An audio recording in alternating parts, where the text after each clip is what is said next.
c'est un sujet qui passionne tout le monde, enfin surtout moi, et quelques-uns quand même.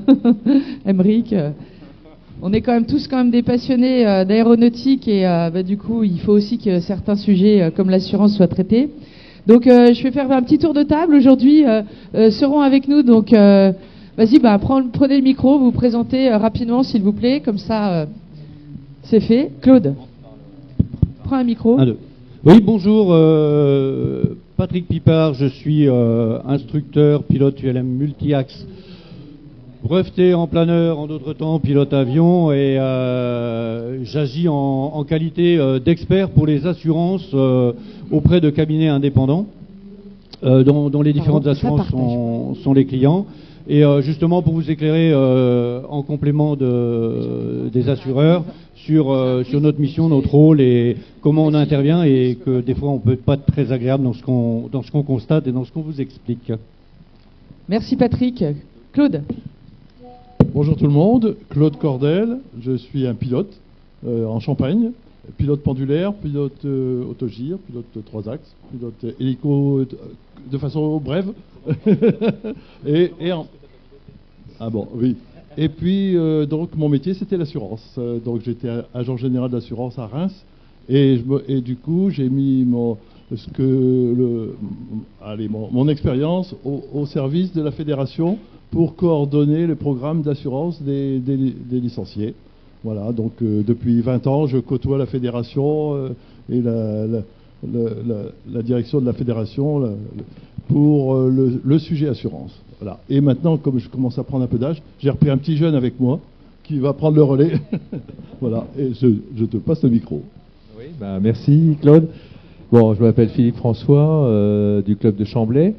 J'ai rejoint l'équipe il n'y a pas très longtemps, l'équipe assurance, notamment dans la perspective du renouvellement du programme d'assurance qui est en cours maintenant à partir de janvier 2025. Je suis aussi un ancien assureur du groupe AXA, concurrent direct de mon copain Claude qui était Generali. Mais on se retrouve très bien, donc il n'y a pas de souci. Donc on travaille avec elle est passée, oui, Camille. Donc Camille Ménard, et puis bien sûr Air Courtage. C'est pas tout de suite le flash mob.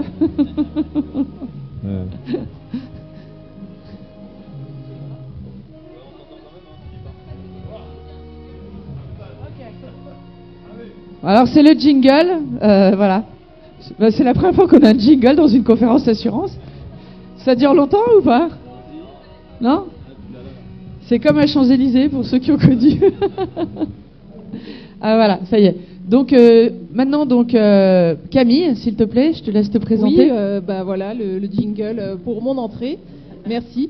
Donc moi je suis Camille Ménard, je travaille à la Fédération française du LM depuis 6 ans, j'en suis maintenant la directrice administrative et je suis arrivée à la fédération pour justement coordonner tout ce programme d'assurance qu'on propose à la fédération, bien épaulé par Claude et Philippe, et puis l'équipe d'Air Courtage qui m'a bien formée sur le sujet pour qu'on puisse répondre à tous nos licenciés, toutes nos structures, les présidents, que la fédération puisse prendre ce sujet en main. Aymeric, est-ce que tu t'es présenté? Je ne me suis pas encore présenté. Je m'appelle Aymeric Maury, je travaille pour Air Courtage depuis 3 ans, bientôt 4. Et je suis chargé de mission auprès de Caroline et je l'accompagne notamment sur la fédération du LM, auprès des clients ou auprès de la fédération, auprès des licenciés ou auprès de la fédération directement. Voilà, donc tous ensemble, on est là aujourd'hui. On vous propose une section en 2 temps. On va parler du b.a.-ba de l'assurance, ok. Et pour parler du b.a.-ba de l'assurance, on vous propose un petit quiz. Est-ce que vous avez un téléphone? Est-ce que tout le monde a un téléphone? Alors ceux qui n'ont pas de téléphone, ils peuvent participer aussi. Mais en fait, on veut que ce soit un peu ludique. Ouh là là. Je vais vous partager l'écran tout de suite. Donc je vais vous donner un petit code. D'accord? Ce petit code, vous allez le rentrer dans votre téléphone. Tout d'abord, vous allez sur l'application Kahoot. K-A-H-O-O-T.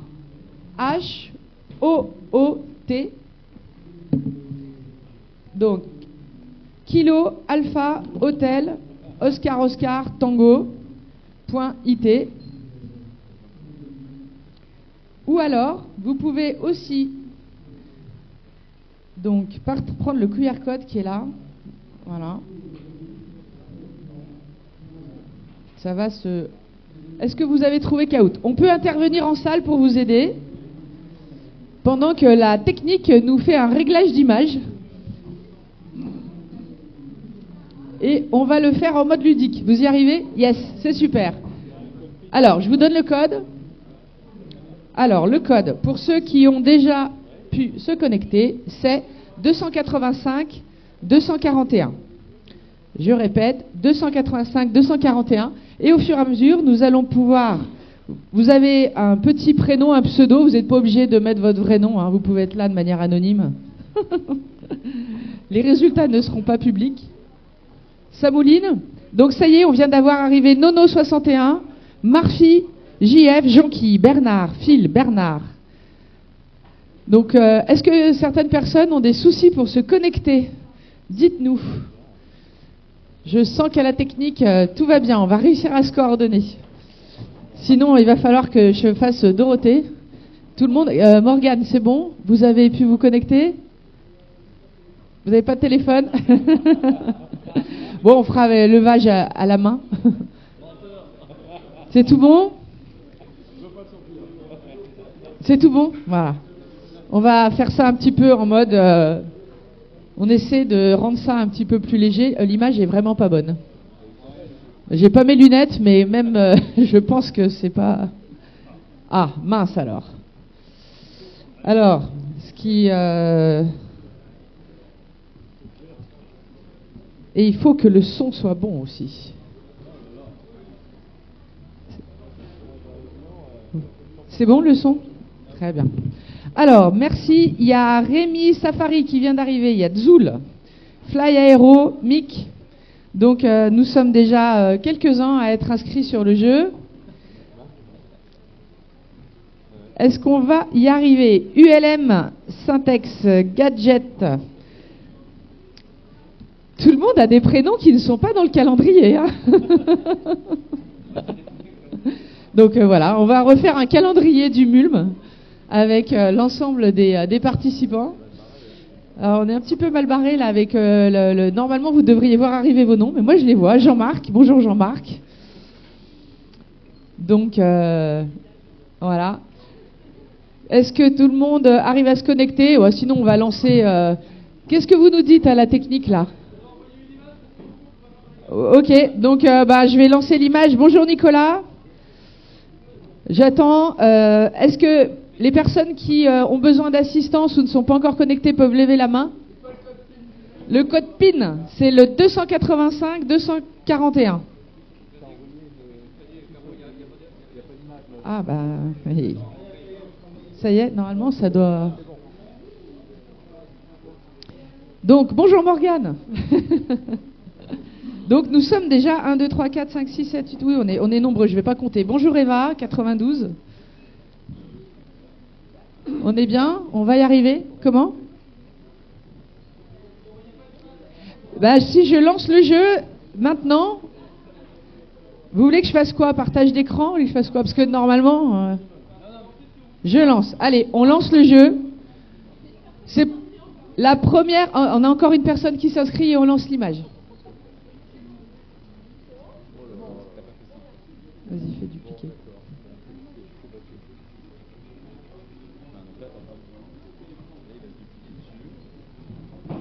Bonjour Zoul.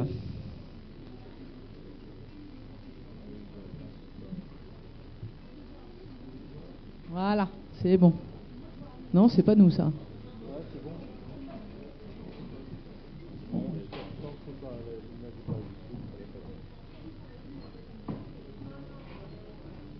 Alors, nous nous sommes fait pirater l'écran. Je veux bien lancer, mais... Bon. Rebootage de l'écran et on y retourne.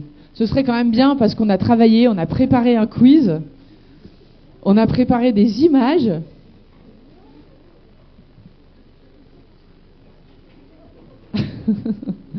Bon, en tout cas, je crois. Est-ce que tout le monde peut lever la main? Tout le monde est OK et paramétré? Voilà, super. Est-ce que certains d'entre vous étaient déjà présents l'année dernière à la conférence assurance? Non. Bon, bah tant mieux. Comme ça, vous êtes. On part tous à niveau équivalent. Et puis voilà. Donc, eh ben, on va pouvoir lancer. On va pouvoir lancer. Ou pas. Et à un moment donné, il va falloir prendre une décision. Ne pas décider est une décision, mais moi, j'aimerais décider que ça marche quand même. Non, ils ne voient pas les questions. Bon, c'est pas grave. Sinon, il va falloir que vous soyez très, très, très concentrés sur ce que je vais dire. Juste, donnez-moi une chance de réussite à 2 minutes. C'est 80%, 20%. J'y vois rien du tout.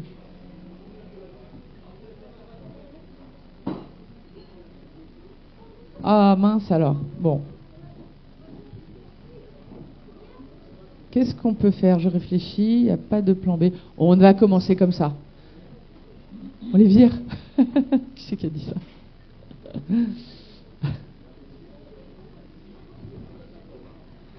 Et pour une fois qu'il y a autant de personnes qui attendent d'avoir des infos sur les assurances, vous vous rendez pas compte?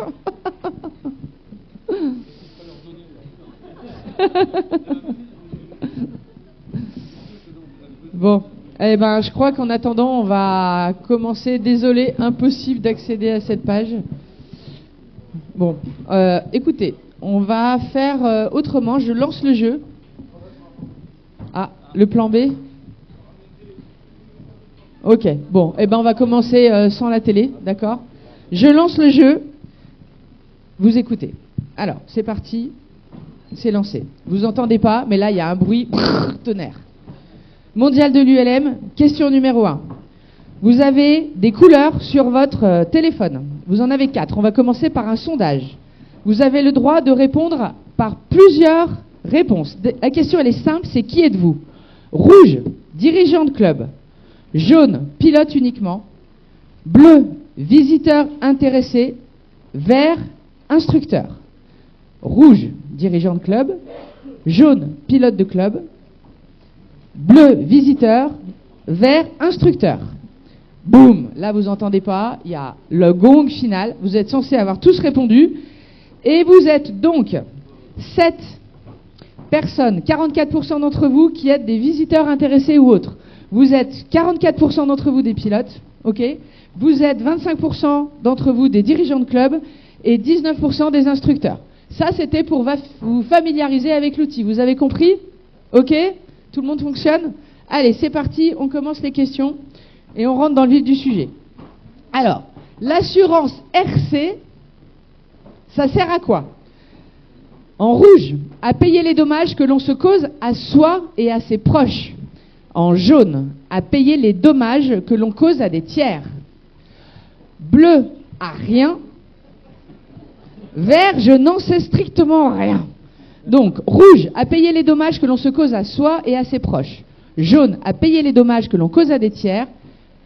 Bleu, à rien. Vert, je ne sais pas. Il reste 3 secondes. Et là, bing, c'est fini. Oh là là, il n'y a que moi qui vois les résultats, mais je suis rassuré. Alors, on est rassuré. Vous avez donc 15 d'entre vous ont répondu le jaune. C'était juste à payer les dommages que l'on cause à des tiers. D'accord? La responsabilité civile, c'est ça. Je vous en prie. Un proche n'est pas un tiers. D'accord? Tout à fait. Normalement, c'est pas un tiers. Par contre, dans l'assurance RC aéronautique, alors, l'assurance RC, c'est les dommages qu'on cause aux autres. D'accord? Donc, par exemple, je suis votre maman. Ok? Je vous casse vos lunettes. Ok? L'assurance RC, chef de famille, ne va pas payer, ne rembourser les lunettes vu que je suis votre maman, vous êtes ma fille. Ok? En aéronautique, en revanche, dans les contrats d'assurance RC de la Fédé, on a considéré que si demain, malheureusement, il y a quelqu'un, un membre de la famille, qui est à bord de l'aéronef et qui est victime d'un décès ou d'une invalidité, il y a une extension pour que les membres de la famille soient considérés comme des tiers pour être payés également au titre de... C'est ça l'assurance RC. Mais c'est les autres, ok? Bon, c'est le b.a.-ba. Là, on commence par le b.a.-ba. Deuxièmement, je lance la deuxième question. Ah, je voulais juste dire quand même, il y a juste 2 personnes qui ont mis rouge. Hein. Mais je ne sais pas qui c'est. Ne vous inquiétez pas. On n'est pas comme ça. Alors, question numéro 2, vous êtes prêts? Ah, ils vont peut-être voir. Ah, c'est génial. Vous voyez? Ah, ça brille. Alors par contre, approchez-vous. Venez avec nous si vous voulez. Alors, on fait... je suis contente que vous puissiez voir quand même. Merci beaucoup, messieurs. Alors, attention, on lance la question numéro... Alors si, j'ai oublié de vous dire un truc. Bravo Morgane. En fait, on aura un petit concours, hein? Il y aura un petit cadeau pour celui qui gagne. Alors, les questions vont être un petit peu plus... voilà, donc c'est Morgane qui aujourd'hui, il y a un facteur temps aussi. Celui qui répond le plus rapidement comptabilise des points quand il répond juste, bien sûr. Voilà. Question numéro 2, on est parti. L'assurance IA. Ça veut dire quoi d'après vous? Alors, en rouge, invalidité absolue. En jaune, intelligence artificielle. En 3, individuel accident. Ou en 4, je ne sais pas. Allez, vous avez encore 8 secondes pour répondre.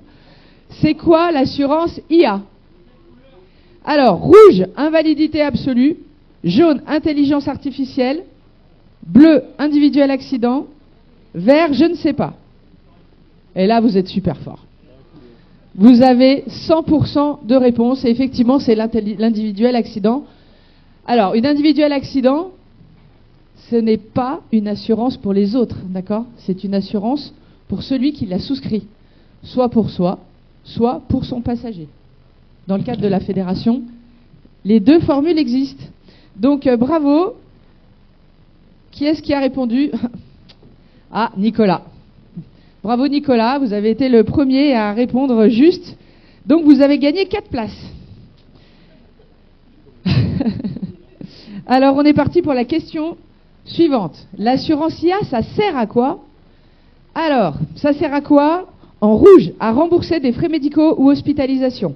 En jaune, à couvrir les dégâts occasionnés aux tiers au sol et en vol. En bleu, à verser un capital décès ou invalidité suite à un accident. En vert, d'ajouter des frais de rapatriement. Alors, je recommence. 1 seconde. Ha ha ha. On n'a pas le son. Ce serait été bien d'avoir le gong final. Bon, c'est pas grave. Donc, effectivement, il y avait 3 réponses possibles. On a, dans l'assurance décès, invalidité, en bleu, jusqu'à 200 000 € que vous pouvez souscrire à travers Exalto lorsque vous prenez votre assurance, d'accord? Si vous avez besoin de plus du fait de votre situation perso ou pro, c'est possible, simplement, là, il faut nous contacter, mais jusqu'à 200 000 € vous pouvez souscrire en ligne. Ensuite, rembourser des frais médicaux ou hospitalisation. Ça fait partie effectivement des capitaux qui sont proposés, enfin des solutions et des indemnisations proposées, et de couvrir les frais de rapatriement si demain, par contre, voilà, malheureusement, il y avait une maladie, un décès ou une invalidité qui vous mettent dans l'incapacité de rentrer chez vous par vos propres moyens. Merci aux participants, et c'est Jonquille qui a répondu le premier. Voilà, bravo Jonquille. Et on continue pour la suite, ça va se compliquer, hein. J'ai un prêt bancaire pour ma résidence principale. Mon assurance de prêt me couvre-t-elle pour le vol en ULM? Alors, oui, en rouge, dans tous les cas. Jaune, oui, si j'ai déclaré ma pratique de l'ULM et que l'assureur l'a accepté. Bleu, non. Vert, je ne sais pas. Allez, 5 secondes pour répondre. Est-ce que l'assurance de prêt me couvre pour ma pratique de l'ULM? Alors, le gong, on change de câble. Et là, on repart sur le gros écran de Zoo. Quelle aventure! Je dois faire quelque chose? Non? C'est bon? Ok. Alors, bravo, vous êtes 10 personnes à avoir mis jaune, c'était la bonne réponse. Eh oui. Oui, mais uniquement si vous avez sollicité votre assureur et qu'il l'a accepté. Hein. Pourquoi? Vous savez pourquoi? Parce que dans tous les contrats d'assurance de prêt, mais c'est pareil pour vos assurances décès, pour les assurances sommes clés, si vous êtes un chef d'entreprise ou si vous êtes à votre compte, Donc, les conséquences d'un accident lorsque vous êtes à bord d'un aéronef non muni d'un certificat de navigabilité ne sont pas couvertes. C'est les traités de réassurance comme ça. Donc, et l'aéronef, l'ULM étant un aéronef non muni d'un certificat de navigabilité. On est d'accord? Des questions? On continue, ça complique. Questions? Non, pas encore. Allez, go. Ah.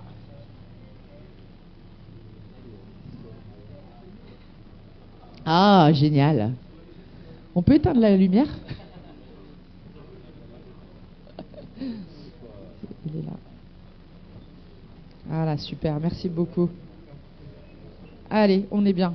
Alors, qu'est-ce qui a eu raison là? Qu'est-ce qui a été en premier? Bravo Nicolas, vous avez été le premier à répondre avec... Et ce tour n'était pas facile hein, quand même, il y a 3 participants qui ont perdu leur série, mais c'est pas grave, ils vont pouvoir se rattraper, on n'a encore que quelques questions. Alors, est-ce qu'en cas d'accident, l'assistance attachée à votre licence FF Plume fonctionne-t-elle? Alors, oui, pour vous, uniquement en rouge, jaune. Oui, pour vous et votre passager. Bleu, non. Oui, pour vous, mais uniquement en France. Ah ah ah. 7 secondes pour répondre encore. Est-ce que vous savez ça? Ah ah ah. Alors, je meuble, hein, parce que normalement, il y a une petite musique qui fait qui stresse les gens pour qu'ils répondent faux. Et voilà le gong. Alors... Est-ce que, en cas d'accident, votre licence vous couvre pour l'assistance? Camille?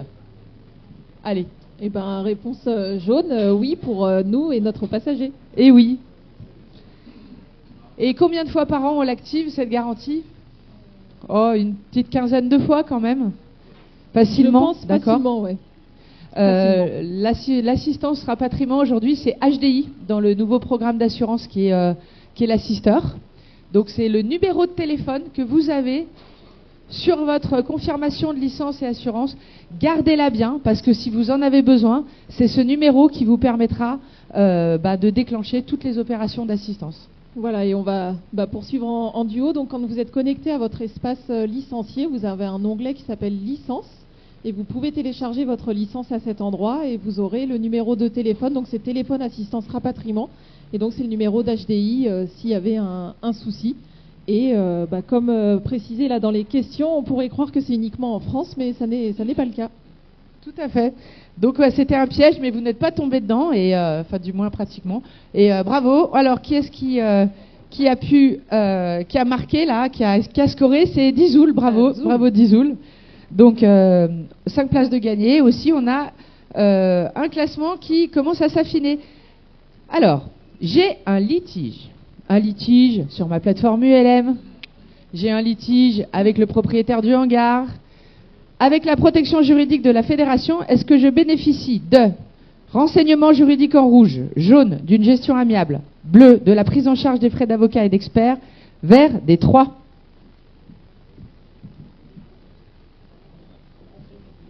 Cool. Alors, ouh là là, ouh c'est dur là. Là c'est dur. C'était un piège. Donc, l'assureur protection juridique, votre pièce d'identité, vous, c'est ce qui vous caractérise. Vous êtes d'accord? Une société, c'est quoi? C'est son cabis, par exemple. Ok? Eh bien, un assureur, ils ont un agrément administratif. Donc, votre assureur AXA, votre agence à proximité, fait de l'assurance pour votre automobile, tout ça. Mais AXA, ils ont une branche qui fait de la protection juridique et ils ont une autre compagnie d'assurance qui s'appelle AXA Juridica. La protection juridique, c'est un assureur spécifique, on va dire, qui fait du service d'assistance au téléphone pour vous renseigner dans vos droits et intérêts avant d'être... vous n'êtes pas obligé d'être au tribunal pour faire appel à la protection juridique. Au contraire, 80% des cas qu'on soumet à la protection juridique, si on leur donne bien en amont, justement, on ne va pas au tribunal. Hein? On est d'accord? C'est un petit peu mon métier. Voilà. Donc, du coup, je vais laisser parler Patrick. C'est CFDP, aujourd'hui, qui est l'assureur de la protection juridique. Voilà. Et Patrick, expert de CFDP, vas-y, je te laisse voilà, dire donc, un petit mot. mon métier, c'est la protection juridique en général, puisque j'interviens également en expertise de protection juridique pour les litiges de la vie courante et pour les litiges de l'aviation et de l'ULM en particulier en ce qui nous concerne, puisque c'est un milieu que je connais bien. Juste pour préciser ce que disait Caroline par rapport aux entités Juridica AXA, ce qui est valable pour toutes les compagnies d'assurance, c'est une obligation légale.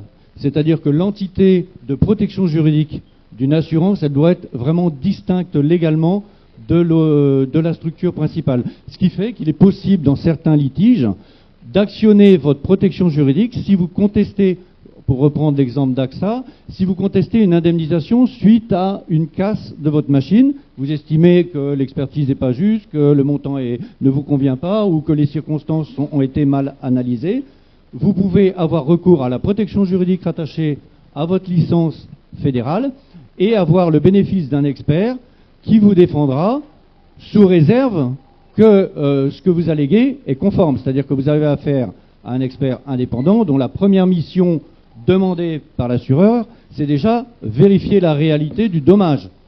Et il vous conseillera pour savoir si vous êtes fondé ou pas dans votre demande. Parce que si vous demandez quelque chose qui n'est pas garanti, par exemple, ça ne fonctionnera pas. En protection juridique pour les ULM, pour en avoir traité quelques-uns, aussi, ça peut vous être utile si vous contestez une réparation faite par un atelier, qu'il soit certifié ou pas.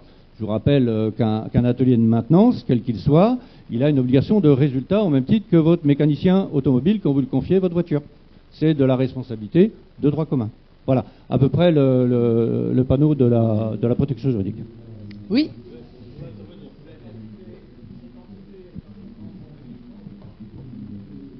Cette entité est indépendante juridiquement, mais financièrement, elle est indépendante comment? Oui. Elle a son propre capital, son propre bilan, son propre chiffre d'affaires et il est alimenté par une cotisation d'assurance que paye la fédération pour pouvoir protéger l'ensemble des structures et des pilotes. Alors moi je voulais intervenir sur la protection juridique pour dire que, alors généralement, effectivement, le schéma habituel de la protection juridique, ce sont des filiales de compagnies d'assurance. Et donc qui sont organisées avec des plateaux de juristes. Et quand les affaires surviennent, c'est présenté à l'un, on retéléphone à la suite, un mois après, on ne va pas forcément tomber sur la même personne. Et depuis maintenant deux programmes, depuis 7 ou 8 ans, on a changé donc de stratégie de ce côté-là. On a une société qui s'appelle CFDP, qui est la seule à être indépendante de toute société d'assurance, qui n'est pas du tout organisée comme les autres, qui n'est pas du tout organisée par des plateaux, qui est organisée, qui est décentralisée. Et entre autres, là, ça a été traité avec l'agence, avec la direction commerciale régionale de Reims, parce que moi, pendant que j'étais en activité, moi je suis à Reims, j'étais en activité professionnelle à Reims, je les ai pratiqués moi pour une autre fédération d'hôteliers, de restaurateurs. Donc moi j'avais la pratique de l'assurance de CFDP, protection juridique de façon distincte comme ça. Et là, ça change tout au tout par rapport à des filiales de compagnies d'assurance. On n'est pas sur des plateaux. Là, on a une personne qui s'appelle François, qui est à Reims et qui gère, qui est la voie d'entrée de tous les dossiers de protection juridique. Et donc, lui, il côtoie le milieu donc de l'ULM. Il sait ce que c'est que l'ULM. Là, il devait venir aujourd'hui. Oui, il s'excuse. Il s'excuse. Donc là, je prends la parole pour lui. Mais pour expliquer que c'est la seule société de protection juridique qui est totalement indépendante et qui surtout est organisée de façon personnalisée et c'est une chance avec une extraordinaire. cellule dédiée pour la fédération. Voilà, une cellule dédiée pour la fédération et là ça change de tout au tout. Donc les dossiers sont traités en amont avec beaucoup de négociations, avec voilà et là, on a toujours la même personne, on a deux personnes voilà, qui connaissent ces dossiers, et là, il y a un suivi extraordinaire. Voilà. Et juste, quand même important, vous avez compris que la protection juridique, c'est de l'information juridique avant que ça tourne au vinaigre. Hein. Ça vous permet, vous avez toujours le libre choix de votre avocat si vous devez en arriver là, et ça vous prend en charge tout ou partie, il y a un barème, mais qui est quand même assez élevé. Vous avez un sujet avec... un assureur qui ne veut pas vous payer, ça arrive, hein, malheureusement. Voilà. Vous avez la possibilité de faire payer par la protection juridique les frais d'expertise. C'est très important. On ne se rend pas compte, dans les pays du Nord, tout le monde a ce qu'on appelle une juridique. Nous, en France, on en parle moins, mais ça a un énorme service. Et c'est la raison pour laquelle, en fait, c'était les trois prestations qu'on avait là. Et bravo à Zoul, voilà, qui a fait la réponse la plus rapide et la plus juste. Et Caro, si je peux me permettre, sinon on va attendre que que la question soit posée, mais je ferai un petit volontiers. petite partie après.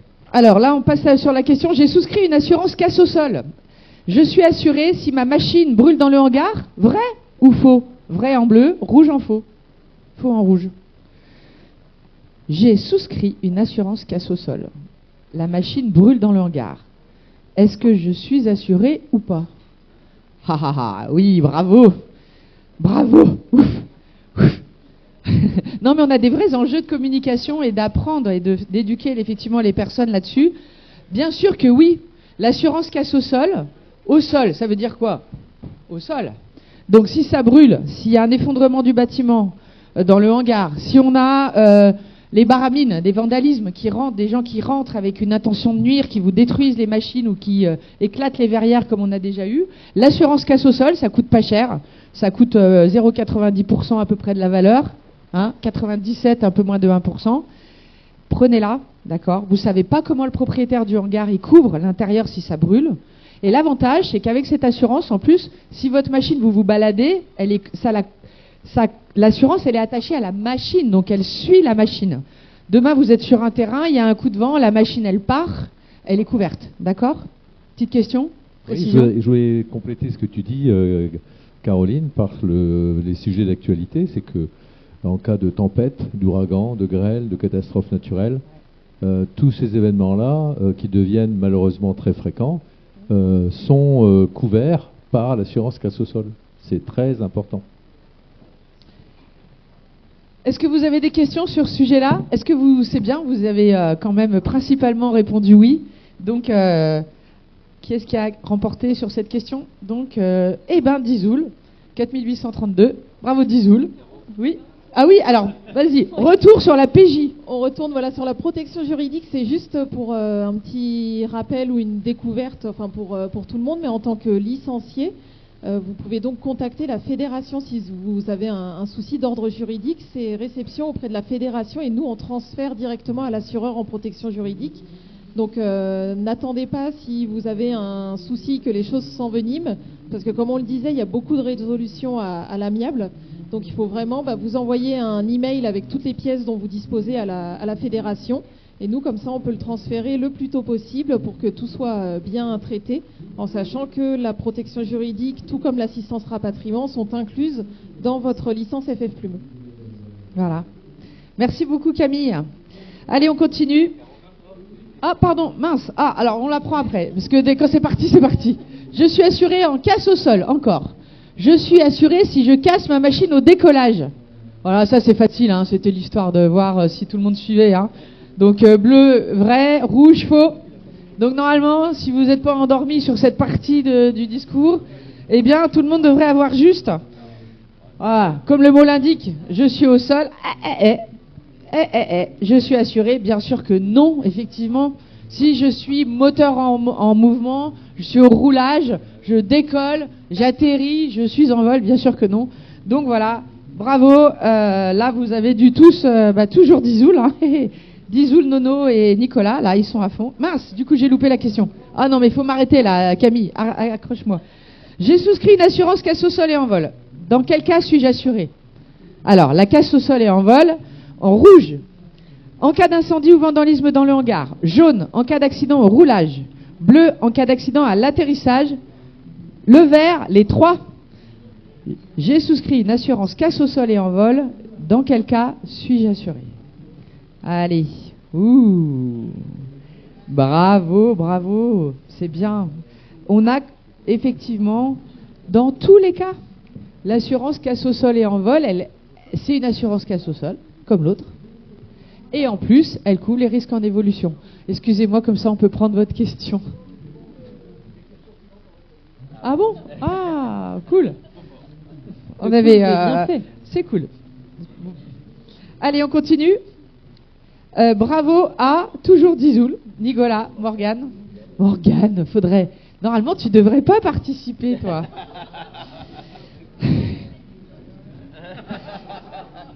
C'est une complice, Morgane. Elle est avec nous. C'est pour stimuler. Oui. Allez, c'est parti. Alors là, je fais une modification majeure sur mon ULM. Suis-je assuré rouge? Oui, si mon dossier de modification est enregistré auprès de la DGAC. Oui, dans tous les cas en jaune. Bleu, non, si je n'ai pas déposé de dossier de modification majeure. Vert, je n'en sais fiche 3 rien. Ah ah ah. Pas mal, pas mal. Non, c'est bien, c'est très très bien. Patrick, Claude, Oui. on commente Ouais, là c'est le sujet qui fait mal. C'est le sujet qui fait mal, et c'est là où on fait, en tant qu'expert, œuvre de beaucoup de pédagogie. Et qui plus est, en ce qui me concerne, j'interviens chaque fois que c'est possible en amont, comme aujourd'hui, auprès des licenciés. Je suis par ailleurs élu au comité régional d'Île-de-France. Et je ménage pas mon temps pour prêcher la conformité de la machine avec sa documentation. Et donc, en termes assurantiels, un des premiers boulots de l'expert avant d'aller voir votre machine, si vous êtes assuré casse et que vous avez un sinistre, on va vérifier la conformité. C'est-à-dire que je vais venir, je vais vous demander les documents de l'ULM et je vais vérifier que l'état administratif de la documentation de l'ULM est conforme à l'ULM qui est assuré. Alors je reprends toujours, moi, une comparaison qui parle peut-être plus aux assurés d'une manière générale. Vous êtes tous assurés pour une maison ou un appartement. Et si vous changez, vous déclarez des pièces principales à destination d'habitation, et vous pouvez avoir un pavillon avec un sous-sol qui n'est pas destiné à l'habitation dans un premier temps, et dans ce sous-sol, décider d'y aménager une chambre à coucher. Vous changez la destination d'une pièce, qui devient une pièce habitable et non plus une pièce d'un sous-sol, une pièce de stockage. Si vous ne déclarez pas le changement de position, de destination de cette pièce à votre assureur, que vous avez un incendie qui démarre dans cette pièce et qui fait brûler votre maison, vous avez un problème de conformité et vous pouvez vous retrouver face à un refus de garantie ou à une diminution de la garantie. C'est exactement le même principe rapporté à l'ULM. Votre machine, elle doit être en permanence conforme à sa documentation et conforme à ce que vous avez déclaré quand vous avez souscrit l'assurance casse auprès de votre assureur, quel qu'il soit.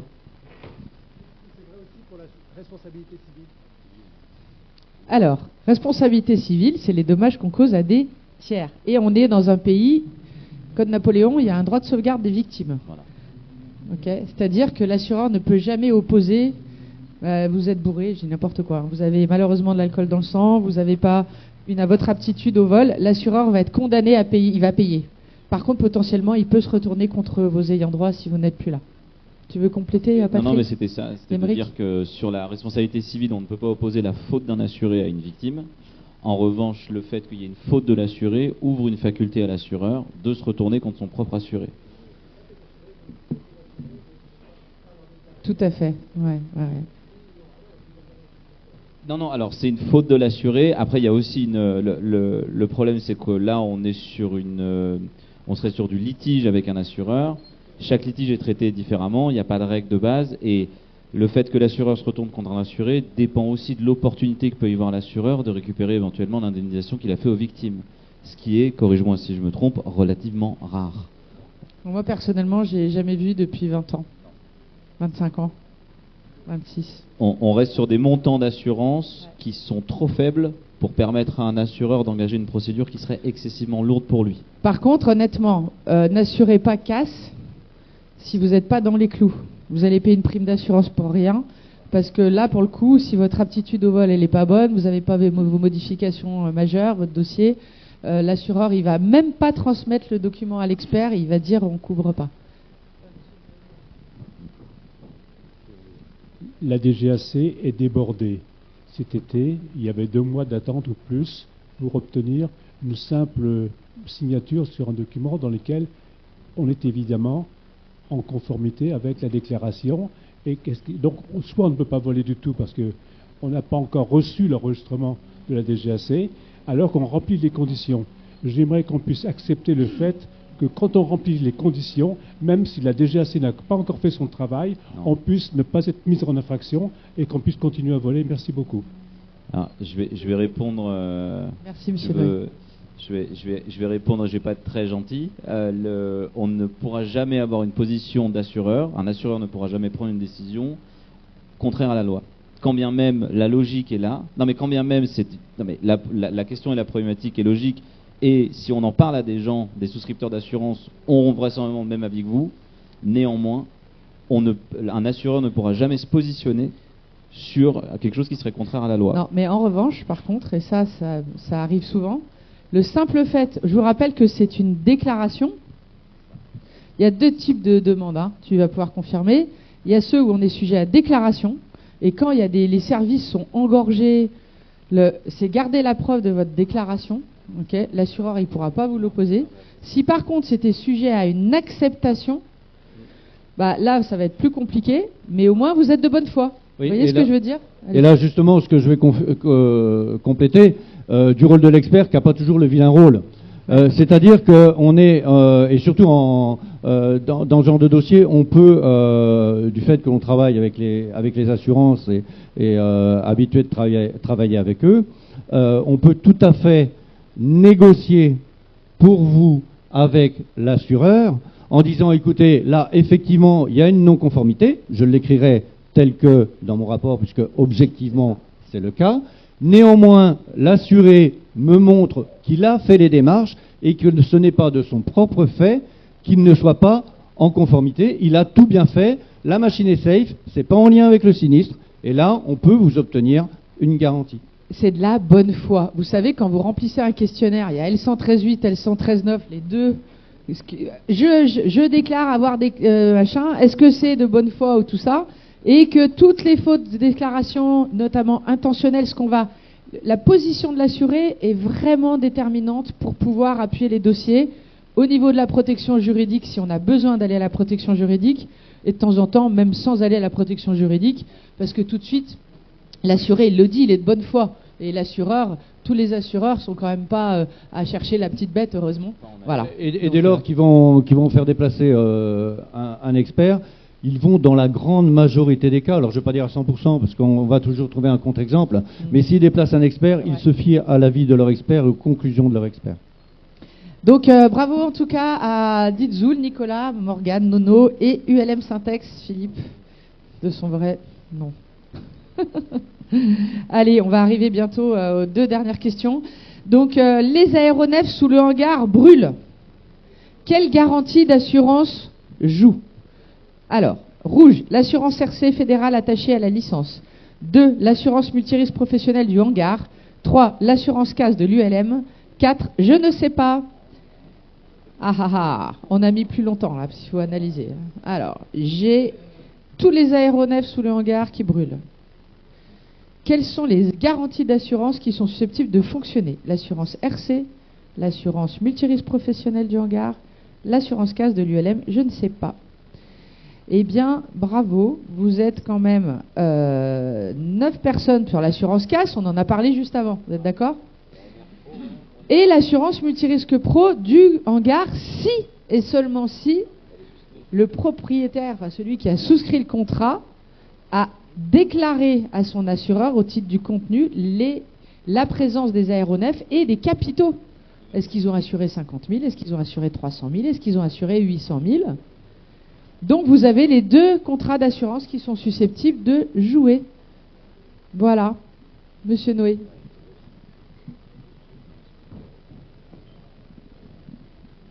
Je suis propriétaire d'un hangar.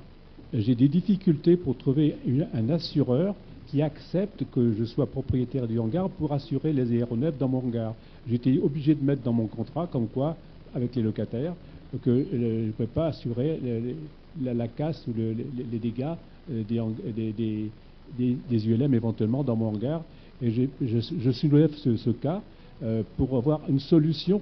Quel assureur accepterait d'assurer mon hangar alors que ce n'est pas un cas unique? J'imagine que c'était le bon classique, mais qui peut m'aider? Oui, bon, pour répondre à cette question, il faut déjà décomposer deux choses, c'est-à-dire qu'il y a le bâtiment et le contenu. Donc assurer le bâtiment, c'est toujours plus facile de le faire si on assure que ce bâtiment. Et c'est souvent ce qui se passe.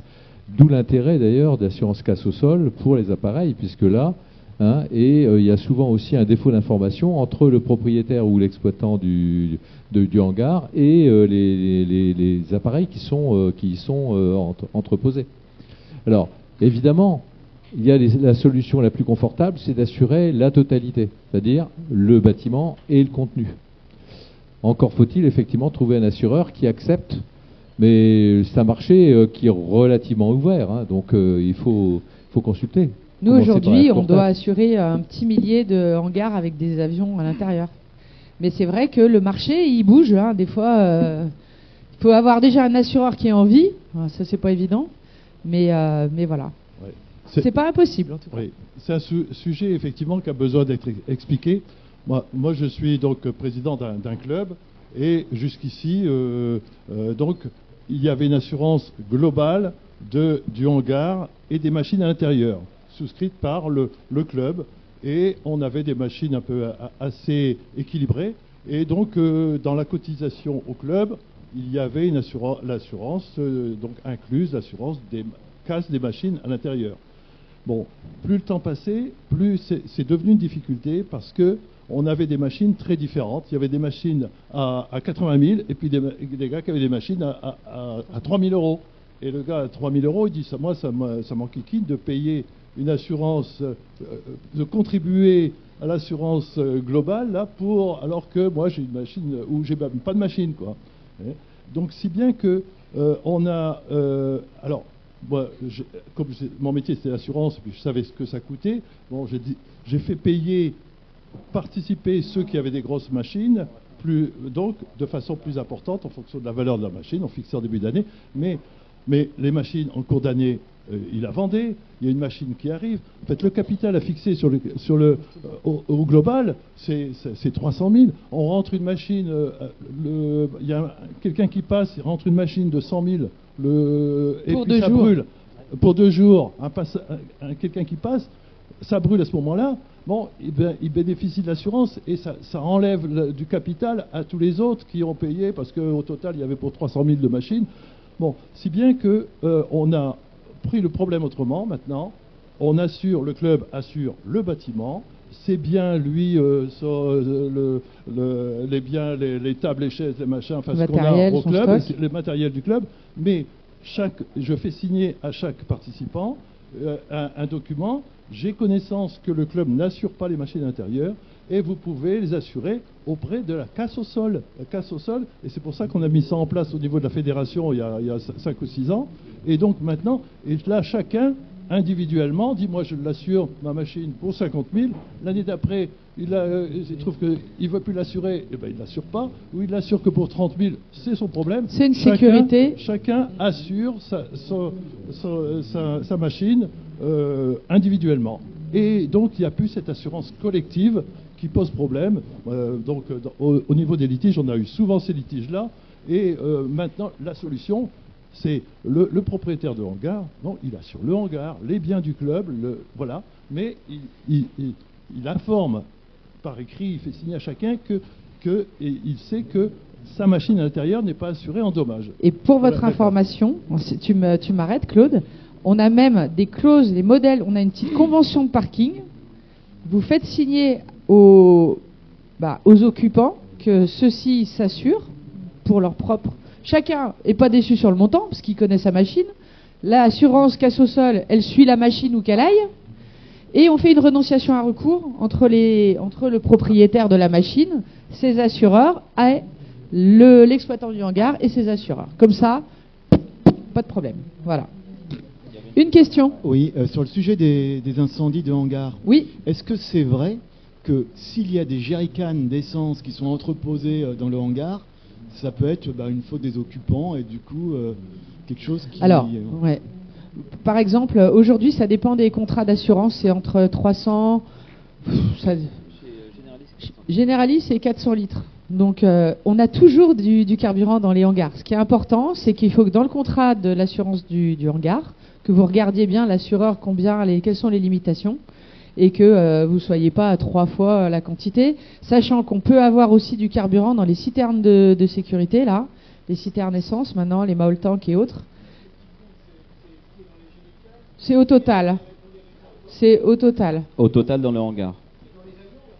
Bah, aujourd'hui, moi j'ai eu des sinistres, les assureurs n'ont pas pris la charge calorifique du contenu. C'est pareil dans les ateliers de maintenance. Ouais, je voudrais ajouter un Précise. point important. C'est que quand vous vous adressez à un assureur, notamment pour régler ce genre de questions, il faut obtenir de la part de l'assureur une visite du risque.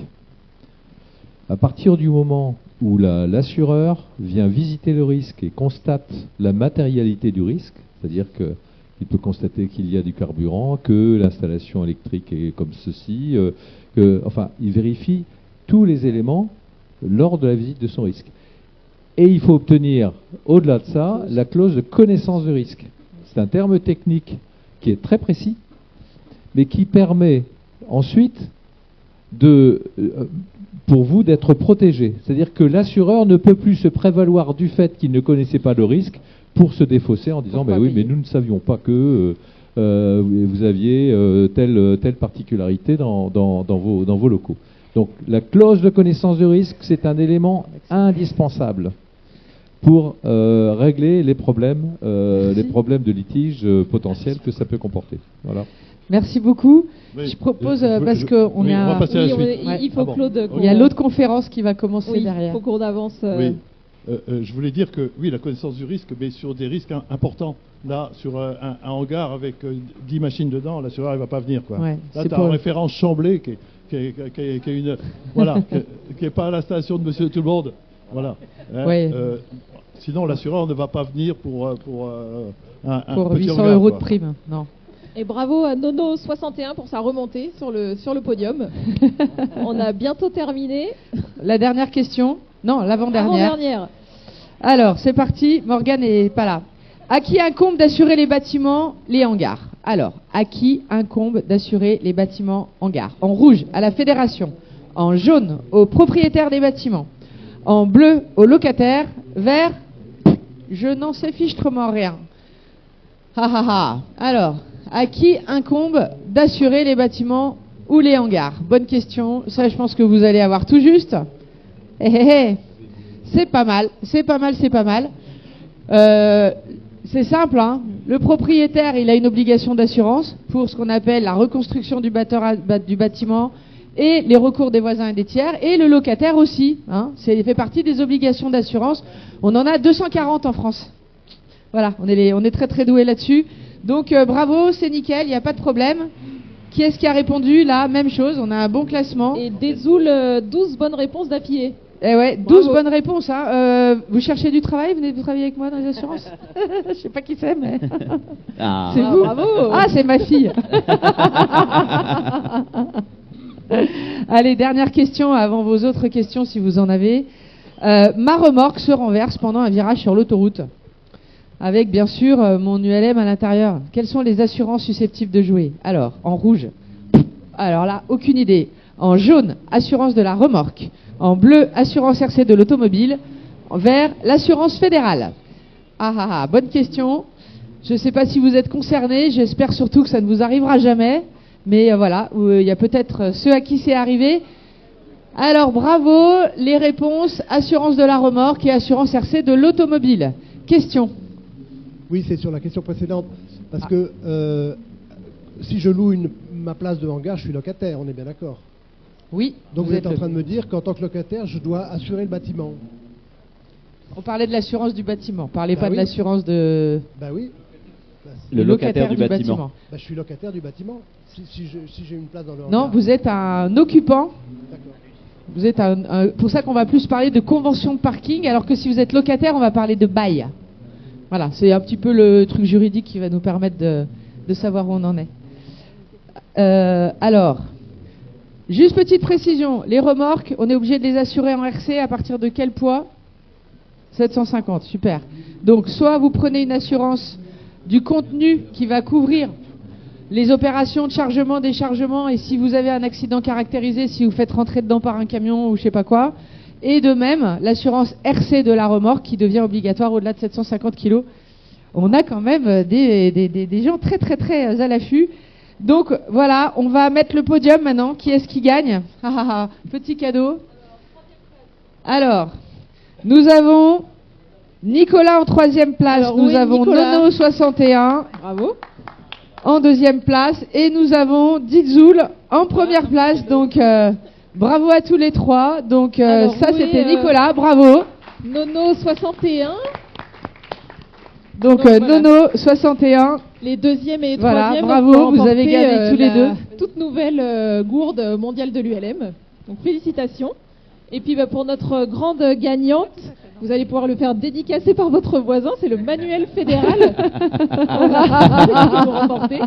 Et avec également de jolis lots d'air courtage. Félicitations. Bon, merci beaucoup à tous. Et si vous avez des questions, vu qu'on ne veut pas mettre en retard la conférence d'après, eh ben, vous pouvez venir sur notre stand avec grand plaisir. On est juste là à gauche de la tente fédérale. Voilà. Merci à vous.